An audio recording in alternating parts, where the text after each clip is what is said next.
Ciclistas de Criciúma voltaram a protestar contra a falta de segurança na Avenida Centenário. Manifestações ficaram mais intensas após a morte de um adolescente de 13 anos.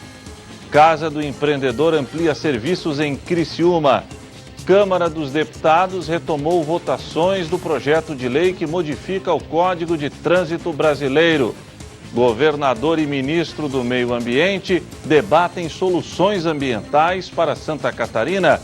Encerra na próxima terça-feira a campanha de vacinação contra a gripe. Brasil registrou 1.185 óbitos por Covid-19 nas últimas 24 horas. Apesar do triste número, a Organização Pan-Americana de Saúde afirmou que o Brasil fez progressos no aumento do número de testes de diagnóstico para a Covid-19. Pesquisadores no Brasil começaram a testar em voluntários uma vacina contra o coronavírus desenvolvida pela Universidade de Oxford. Depois de meses difíceis, Brasil parece caminhar para o controle da pandemia do coronavírus. E ainda, Tigre completa uma semana de treinamentos. As principais notícias do dia você confere a partir de agora. No ar pela TV Primavera de Criciúma, Informe Região.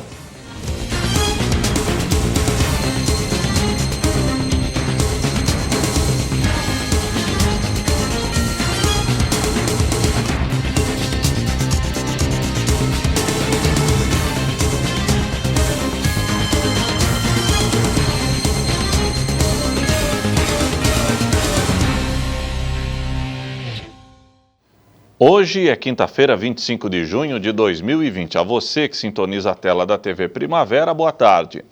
Pelo segundo dia consecutivo, ciclistas protestaram pela falta de segurança na Avenida Centenário. Na última terça-feira, um adolescente de 13 anos morreu após ser atropelado por um ônibus. Centenas de ciclistas tomaram a Avenida Centenário na noite dessa quarta-feira para protestar contra a falta de segurança enfrentada por quem pedala na cidade. Esse foi o segundo protesto seguido, organizado após um acidente registrado na Avenida Centenário. Na noite de terça-feira, um garoto de 13 anos morreu após ser atropelado por um ônibus do transporte coletivo municipal. Segundo testemunhas, ele andava de bicicleta na calçada quando se desequilibrou e caiu na pista. Na mobilização, o grupo voltou a cobrar a necessidade de construção de uma ciclovia em Criciúma. A esperança, segundo a comissão que pede a implantação da ciclovia, é que os atos mobilizem as autoridades para retomar o debate sobre o projeto, que já está pronto e que pretende transformar o canteiro central da avenida em uma pista segura para os ciclistas. Durante a manifestação, os ciclistas percorreram toda a Avenida Centenário, mostrando o trecho onde é reivindicada a ciclovia. Uma bicicleta pintada de branco também foi pendurada em um poste na Avenida Centenário, simbolizando o pedido de paz e segurança e maior atenção aos ciclistas.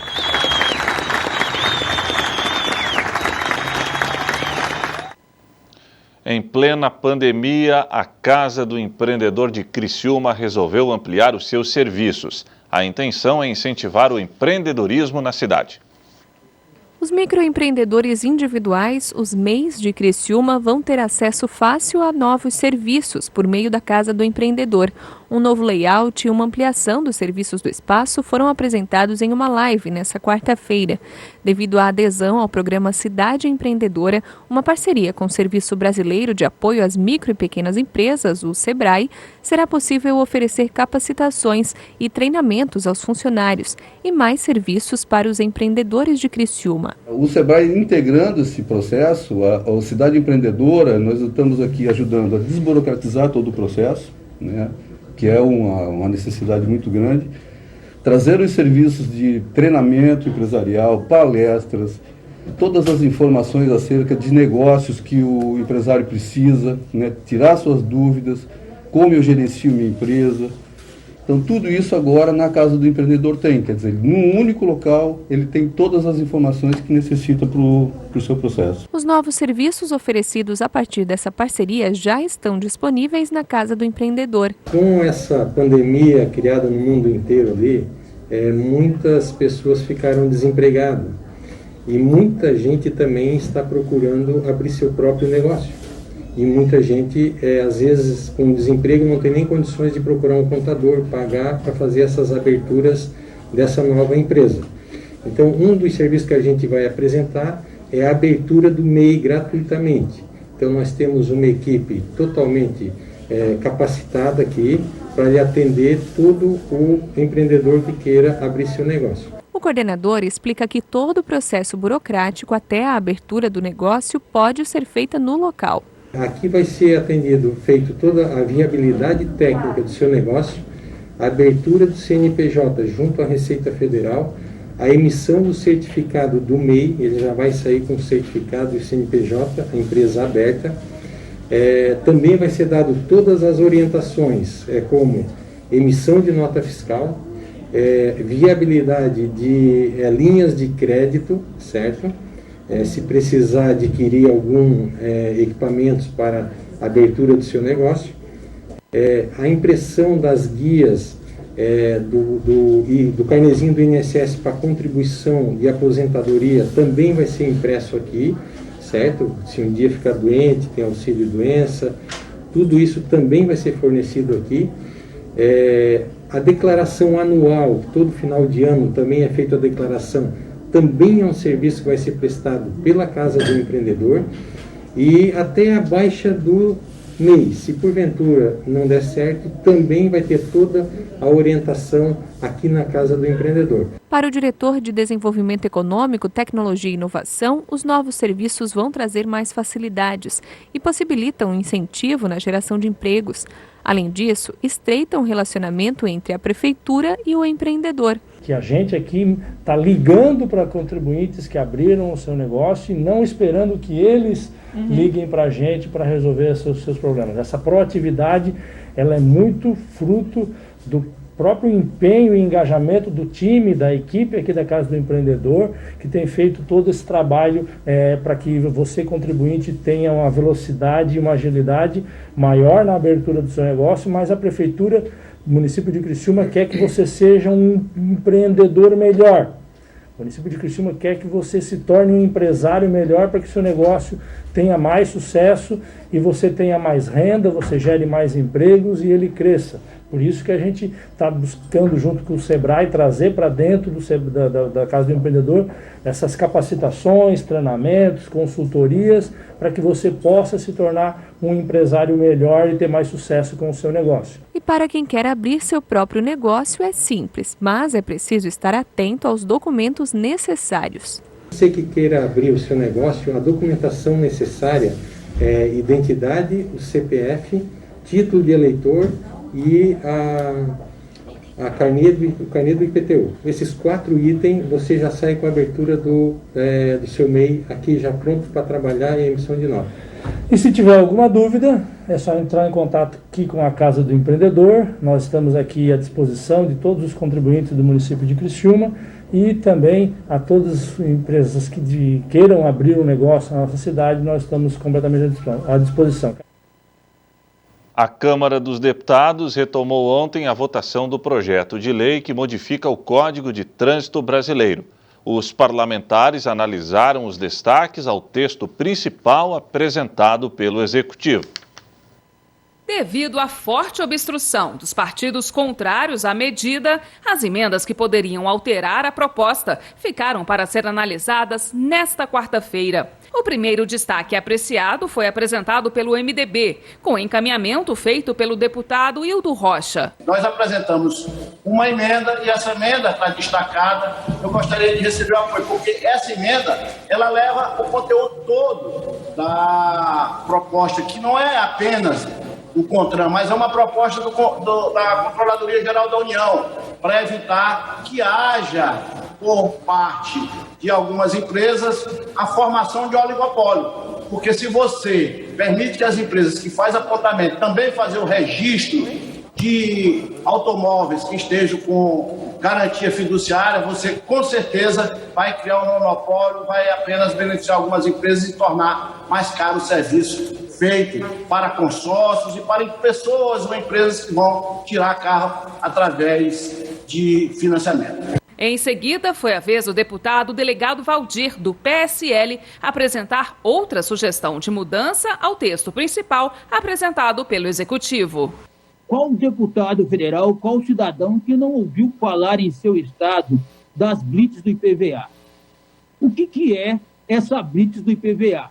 Tá?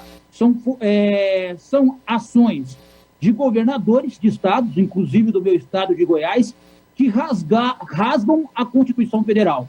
Eles rasgam a Constituição Federal embasados no artigo 131 do Código de Trânsito Brasileiro. Tá? Utilizam a Polícia Rodoviária Federal, o Governo Federal e as polícias estaduais, a PM, para, com a força do Estado, fazer a apreensão de veículos.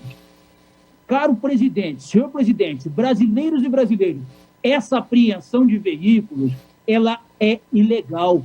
Ao todo, foram 101 emendas apresentadas por 45 deputados. Depois dessa etapa de votação dos destaques na Câmara, a matéria será enviada para a apreciação do Senado. Se aprovada, segue para a sanção presidencial.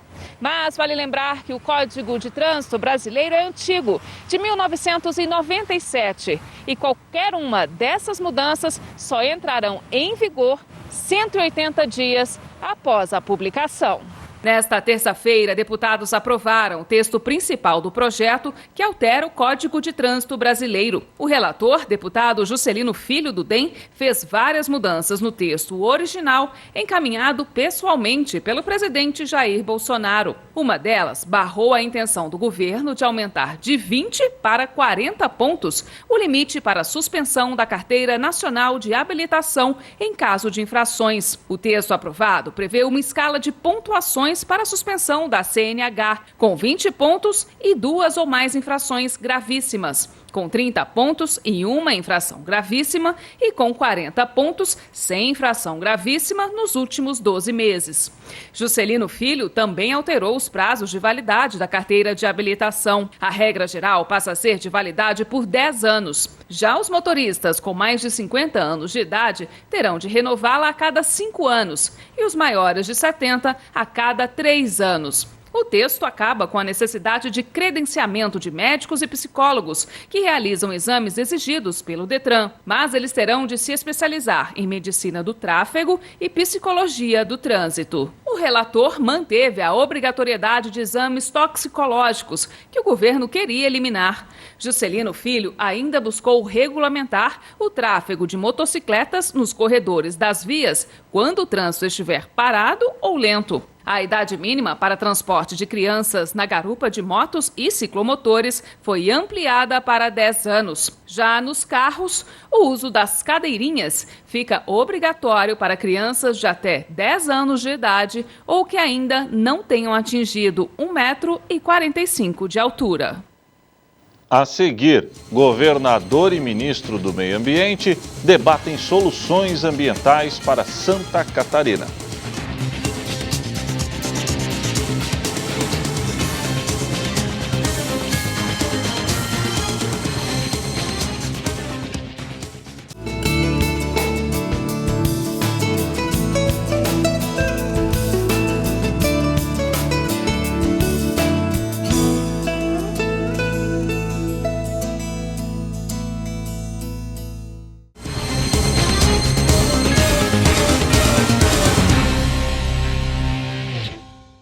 Carlos Moisés, governador catarinense, e o Ricardo Salles, que é o ministro do Meio Ambiente, debateram soluções ambientais para o estado de Santa Catarina.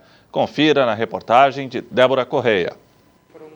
O governador Carlos Moisés recebeu nessa semana o ministro do Meio Ambiente, Ricardo Salles, para uma visita institucional na Casa da Agronômica. Salles esteve em Florianópolis para renovar a concessão de uso do Parque Ecológico do Córrego Grande, por parte da Prefeitura de Florianópolis. O presidente determinou que nós viéssemos aqui para fazer a cessão do Parque Ecológico do Córrego Grande para o município e também iniciássemos as medidas para a transferência definitiva desse patrimônio da União para a municipalidade. O governador e o ministro também trataram de outros temas que interessam ao Estado, como a universalização do saneamento básico. E aproveitando essa importante reunião aqui com o governo do estado, tratamos também da universalização do saneamento, medida que nós vamos fazer em conjunto com o governo do estado.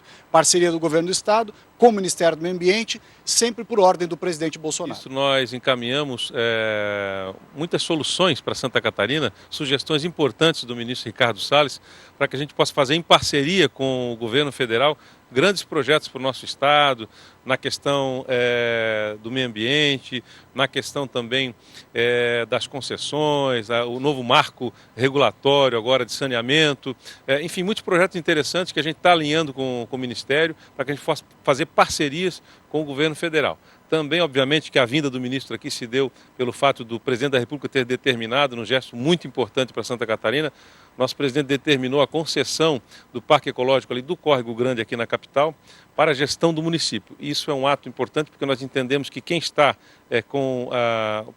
próximo ao local, enfim, entende os problemas daquela comunidade, as demandas daquela comunidade, pode fazer a melhor gestão possível deste parque. O ministro agradeceu ainda a hospitalidade do governador Carlos Moisés e também adotou um discurso de aproximação institucional. Visita muito produtiva, feita em conjunto aqui, município, estado, bancada de deputados federais, senadores, ou seja, uma grande parceria em prol do interesse do Brasil. É mais Brasil e menos Brasília, como diz o nosso presidente Bolsonaro. Encerra na próxima semana a campanha de vacinação contra a gripe. Confira. Falta menos de uma semana para o fim da campanha de vacinação contra a gripe e a cobertura vacinal em Santa Catarina ainda está em 74%. A meta é imunizar o mínimo de 90% do público-alvo, mas do total de mais de 2.600.000 dos grupos prioritários, somente pouco mais de 1.900.000 tomaram a dose. A campanha termina na próxima terça-feira, dia 30 de junho. A Diretoria de Vigilância Epidemiológica, a DIV, de Santa Catarina, lembra que a vacina contra a gripe não imuniza contra o coronavírus, mas é uma importante ferramenta em tempos de pandemia. Isso porque facilita o diagnóstico da Covid-19, já que os sintomas das duas doenças são bem parecidos. A vacina contra a gripe protege contra os 3 subtipos do vírus da gripe que mais circularam no inverno passado, que são influenza A, H1N1, influenza A, H3N2 e influenza B, e não causa a gripe, pois é fabricada com vírus morto. Entre os 16 grupos prioritários da campanha, alcançaram a meta de vacinação somente os grupos dos idosos, dos trabalhadores da saúde, da população privada de liberdade e dos funcionários do sistema prisional. Todos os demais ainda estão abaixo da meta estabelecida pelo Ministério da Saúde. Em Criciúma, no sábado, será realizado o dia D de vacinação contra a influenza. Das 8 da manhã até às 5 horas da tarde, ficarão abertas as UBSs dos bairros Mina do Mato, São Luís, Santa Bárbara, Rio Maina, Boa Vista, Pinheirinho, Mineira Velha, Vila Belmiro, Manaus, São Sebastião, Quarta Linha, Renascer, Sangão, Cristo Redentor, Próspera, Centro e Metropol. Nas localidades em que as unidades não estarão abertas no sábado, um veículo da Secretaria de Saúde vai circular durante o dia para a realização das vacinas. O Ministério da Saúde divulgou novos números sobre a pandemia do novo coronavírus. Foram registradas 1.185 mortes nas últimas 24 horas. O Ministério da Saúde divulgou no fim da tarde desta quarta-feira novos números da Covid-19 no Brasil. Em 24 horas, o país registrou 1.185 óbitos por causa da doença. O total de mortes é de 53.830. Foram 42.725 novos diagnósticos confirmados em 24 horas. Agora são 1.188.631 casos. Do total, 649.908 estão recuperados. Já o levantamento feito pelo consórcio de veículos de imprensa junto às secretarias estaduais de saúde mostrou que o Brasil teve 1.103 novas mortes registradas em razão do novo coronavírus em 24 horas. E apesar dos números preocupantes, a Organização Pan-Americana de Saúde afirmou que o Brasil fez progressos no aumento do número de testes de diagnósticos para a Covid-19. No entanto, a entidade ressaltou que fica aquém dos 10 mil testes por cada milhão de habitantes.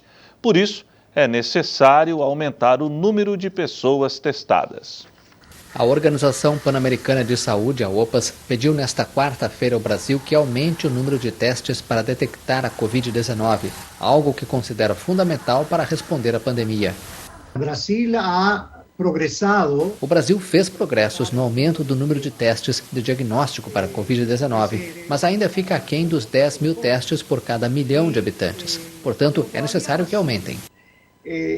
No llega a 10.000 pruebas por cada millón de habitantes. Entonces, es necesario que aumente.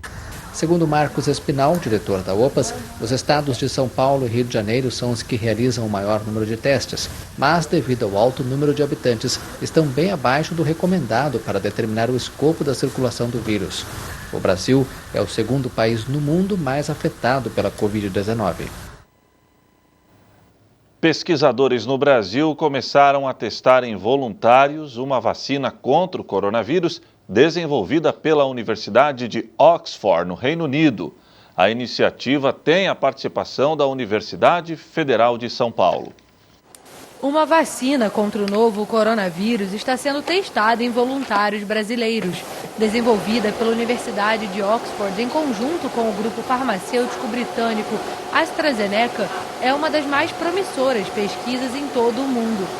Os testes com a Shadox-1-nCoV-19 já estão em curso na Grã-Bretanha e começam esta semana também na África do Sul. De acordo com a Universidade Federal de São Paulo, no Brasil as primeiras doses foram aplicadas na última terça-feira em profissionais da saúde. O recrutamento de voluntários segue protocolos estabelecidos para o estudo. São médicos, enfermeiros e motoristas de ambulâncias, de 18 a 55 anos. A prioridade é para as pessoas que atuam no Hospital São Paulo, na Unifesp. O ministro da Saúde em exercício, Eduardo Pazuello, disse que o país estava perto de assinar um contrato para poder produzir a vacina localmente. O Brasil possui o maior número de casos e mortes no mundo, com mais de 1 milhão de infectados e 52 mil mortos, atrás apenas dos Estados Unidos. A seguir, depois de meses difíceis, o Brasil parece caminhar para o controle da pandemia do coronavírus.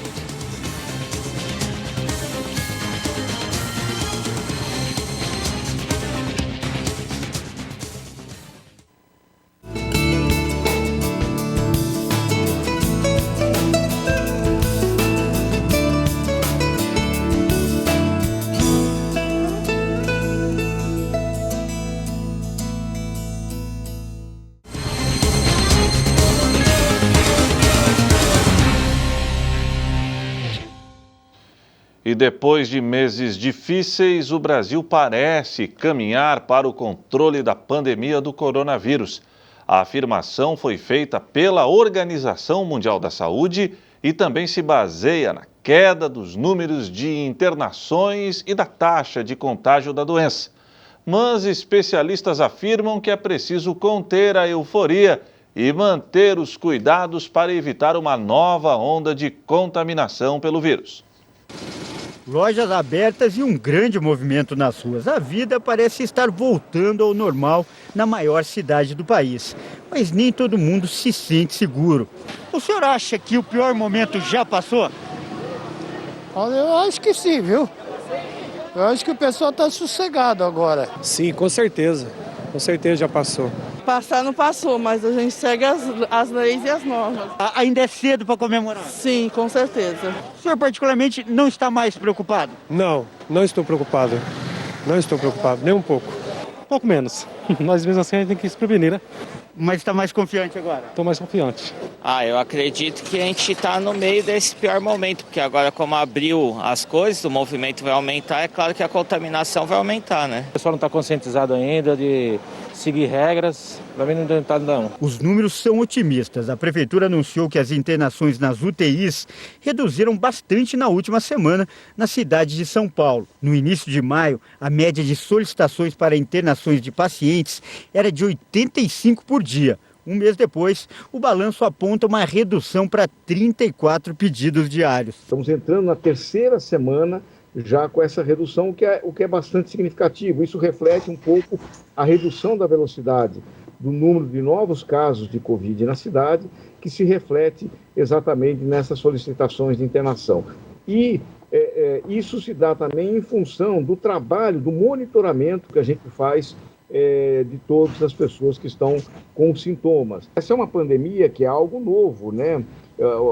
Nós temos que acompanhar com muito cuidado os números, os cenários, as taxas diariamente. Qualquer reversão nesse quadro, não há a menor sombra de dúvida que a gente volta a tomar medidas que possam fazer com que a gente não deixe as pessoas na cidade desguarnecidas do ponto de vista da saúde pública. E o próximo balanço será decisivo para avaliar os impactos do relaxamento da quarentena, com a reabertura do comércio e a retomada das atividades em vários setores. Na semana que vem que a gente poderia dizer com certeza que nós continuamos com os números controlados ou, eventualmente, se houve alguma alteração, ela não afeta o sistema de saúde na cidade. Cada dia, sua agonia, né? Os números de São Paulo são importantes para medir a pandemia em todo o país. Afinal, a capital paulista é o epicentro da doença no Brasil, o local onde mais pessoas foram contaminadas.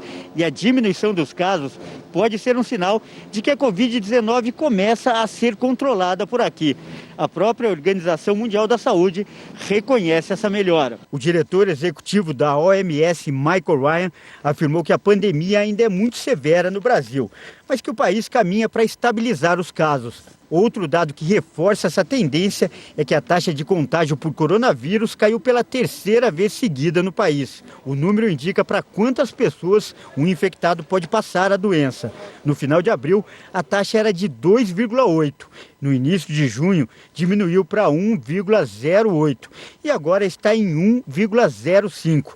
Na prática, isso significa que atualmente cada pessoa infectada pode transmitir o vírus para mais uma. Mas apesar dos números positivos, especialistas afirmam que é preciso conter a euforia e reforçar os cuidados, principalmente em relação à higiene e ao uso das máscaras. Outros países, como a China e a Itália, voltaram a ter aumento de casos depois que as medidas de isolamento social foram relaxadas. As regras e as recomendações continuam exatamente as mesmas. Muito pelo contrário, agora sim é que você deve cumprir todas as recomendações, tá? Manter o distanciamento de 1,5 m ou 2 metros numa fila, ou estar distante das pessoas, né? Procurar evitar aglomerados a qualquer custo, né? O uso de máscaras torna-se obrigatório, lavar as mãos, higienizar, usar o seu álcool gel torna-se obrigatório também, tá? O número, obviamente, ele tende a aumentar conforme a gente vai tendo contato com mais e mais pessoas. O Vanderlei é enfermeiro e conhece de perto esse perigo. Por isso, só sai de casa com álcool em gel no bolso, máscara no rosto e manter uma distância segura para falar com outras pessoas. Ele acredita que essa fase da pandemia é uma das mais preocupantes. O pior não passou.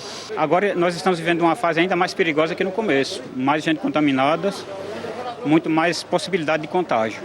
Mas esses cuidados que a gente tem tomado, no sentido de usar máscara, distanciamento mínimo, uso de álcool em gel, ele é fundamental.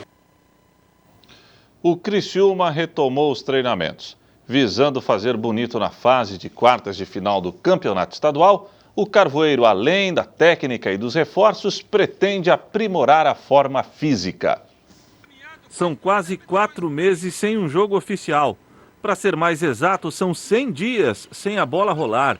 Com o reinício do Campeonato Catarinense programado para o dia 8 de julho, é hora de tirar a ferrugem do corpo e se preparar para voltar voando para cima dos adversários. Nesse primeiro momento, a avaliação é individual e varia de atleta para atleta.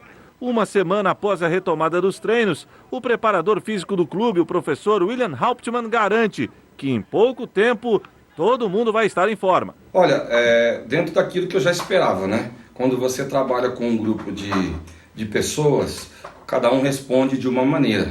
Então, logicamente, dentro daquilo que a gente esperava, uns um pouco melhor, outros um pouco abaixo. Mas o mais importante, todos os atletas estavam em atividade, todos os atletas têm respondido bom aos treinamentos. E a gente, no começo, nós já sentimos que alguns jogadores sentindo um pouquinho mais os treinos, outros sentindo um pouquinho menos. mas no dia a dia, treino após treino e com o empenho, com o profissionalismo que esses atletas têm demonstrado agora nessa reapresentação, com a vontade de voltar, com a ansiedade, né, de disputar novamente uma competição, de estar fazendo aquilo que gosta, com certeza, treino após treino, dia após dia, vamos estar chegando no seu melhor e vamos estar tentando fazendo com que a preparação física ela esteja quase que da mesma maneira com todos. Sem tempo hábil para fazer o trabalho físico ideal, o profissional carvoeiro disse que somente durante a competição é que os jogadores vão de fato ganhar o ritmo certo do condicionamento físico. Não tem tempo. Quando começar o campeonato, infelizmente, se você perguntasse para mim, eu ia falar para você que logo após 90 dias sem competição, nós precisaríamos no mínimo de 35, 45 dias para poder trabalhar. Mas nós não temos esse tempo. O que nós temos que ver é que a competição está sendo definida para começar no dia 8 de julho, trabalharmos da melhor maneira possível, com cada um tendo a resposta, o feedback de cada atleta, para que quando chegar no dia 8 de julho, o atleta ele possa estar oferecendo o seu melhor. Sobre os novos contratados, o preparador do Tigre garante: os jogadores estavam sendo monitorados, portanto, sem problemas de adaptação à nova metodologia de trabalho. Mesma condição dos outros, que também pararam 90 dias, também estavam em atividade, também eram monitorados com treinamento. Alguns a gente já sabia que estavam sendo contratados, nós já estávamos monitorando junto com os atletas, no qual nós estávamos enviando os vídeos e chegaram nas mesmas condições. Ou seja, de quatro que chegaram, um pouquinho abaixo, um pouco em cima, mas isso daí é normal, é a mesma a resposta é a mesma da primeira. Ou seja, dia após dia, treino após treino, nós vamos tentar com que esses jogadores cheguem todos na mesma forma física. Até porque, segundo o professor, durante o período de quarentena, todo mundo vinha executando trabalhos individuais em casa, o que facilita e muito a retomada dos treinamentos. Bastante. É aquilo que nós falamos desde quando eu comecei a falar sobre todo esse trabalho que estava sendo feito. Esse trabalho era o ideal? Não era o ideal. O ideal é um profissional da área, um profissional de educação física que estivesse acompanhando esses atletas, embora alguns deles eram acompanhados por profissionais, estavam em academias, outros com personal training, trabalhando com um profissional especializado, mas o mais importante, eles não pararam, então eles não perderam a totalidade da sua forma física. E agora trabalhando em grupo, trabalhando com o elenco, trabalhando com todo mundo, a motivação é outra, o atleta, assim, quando você está treinando sozinho, geralmente quando o cansaço bate, você tem uma tendência a diminuir a intensidade do treinamento, a diminuir a pegada do treinamento, e agora não, com nós do lado, com todos os profissionais aqui do lado e com o companheiro do lado, a tendência é que ele treine com mais intensidade, com mais alegria, com mais disposição, e essa forma física dele não ter parado, ela tenta se aproximar mais rapidamente possível. E o Informe Região desta quinta-feira fica por aqui. Voltarei amanhã, se Deus assim permitir. Boa noite.